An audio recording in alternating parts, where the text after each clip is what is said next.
Half a mile from the Cyrenaican coast in northern Libya is a vast rock shelter, 80 meters wide and 20 high. In a local dialect, it is called the Hauafatia. In 1951, carbon dating analysis showed an uninterrupted human occupation of at least 100,000 years.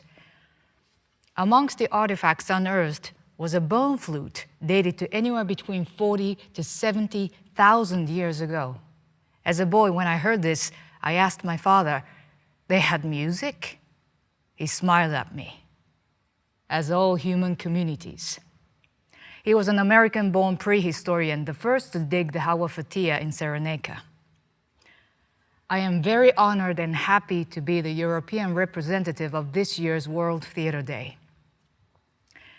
In 1963, my predecessor, the great Arthur Miller, said, as the threat of nuclear war lay heavy over the world, "When asked to write in a time when diplomacy and politics have such terribly short and feeble arms, the delicate but sometimes lengthy reach of art must bear the burden of holding together the human community."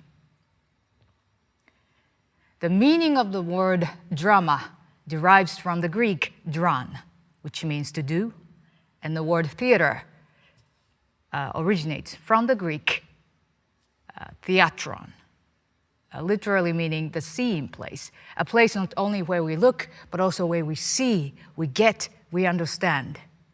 2,400 years ago, Polykleitos the Younger designed the great theater of Epidaurus, seating up to 14,000 people. The astonishing acoustics of this open-air space are miraculous. A match lit in the center of the stage can be heard in all 14,000 seats. As was usual for Greek theaters, when you gazed at the actors, you would also look past to the landscape beyond. This not only assembled several places together, the community, the theater, and a natural world, but also brought together all times. As the play evoked past myths in present time, you could look over the stage to what will be your ultimate future, nature. One of most remarkable revelations of the reconstruction of Shakespeare's Globe in London is also to do with what we see. This revelation is to do with light. Both stage and auditorium are equally illuminated. Both performer and public can see each one another, always. Everywhere you look are people.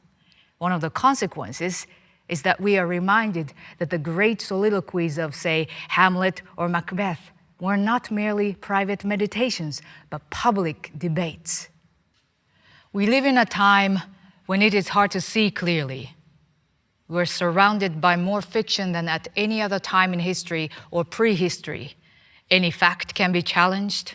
Any anecdote can have claim on our attention as truth. One fiction in particular surrounds us continually, the one that seeks to divide us from the truth, from each one another, that we are separate, peoples from people, women from men, human beings from nature. But as we live in a time of division and fragmentation, we also live in a time of immense movement.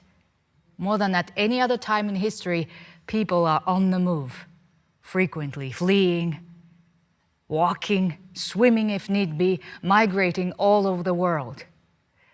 And this is only just beginning. The response, as we know, has been to close borders, build walls, shut out, isolate.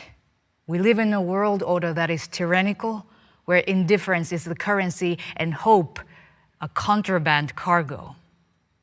And part of the tyranny is the controlling not only of space, but also time.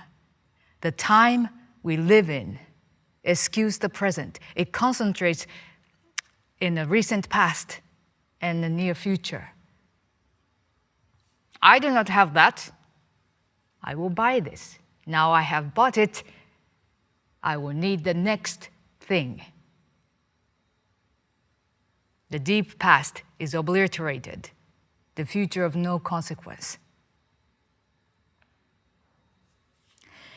There are many who say that theater will not or cannot change any of this. But theater will not go away, because theater is a site, I am tempted to say a refuge, where people congregate and instantly form communities, as we have always done. All theaters are the size of the first human communities, from 50 souls to 14,000. From a nomadic caravan to a third of ancient Athens. And because theater only exists in the present, it also challenges this disastrous view of time.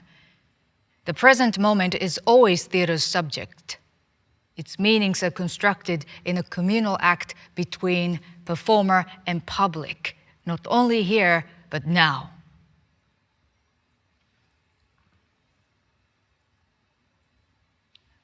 Without the act of the performer, the audience could not believe.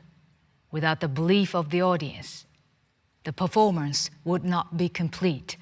We laugh at the same moment. We are moved, we gasp, or are shocked into silence.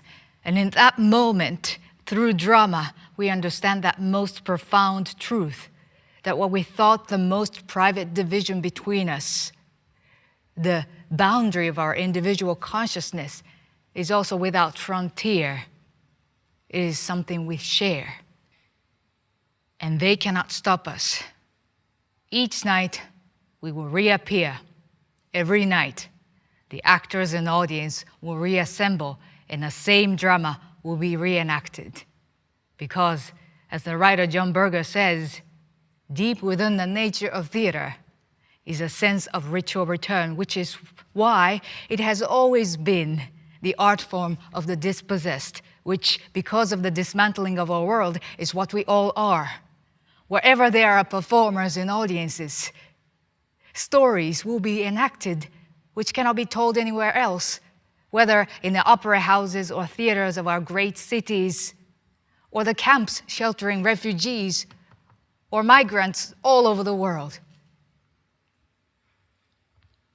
We will always be bound together communally in this reenactment. And if we were in Epidaurus, we could look up and see how we share this with a larger landscape, that we are always part of nature, and we cannot escape it, just as we cannot escape the planet. If we were in the globe,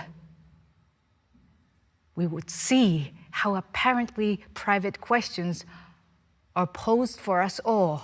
And if we were to hold the Cyrenaican flute from 40,000 years ago, we would understand the past and the present here are indivisible.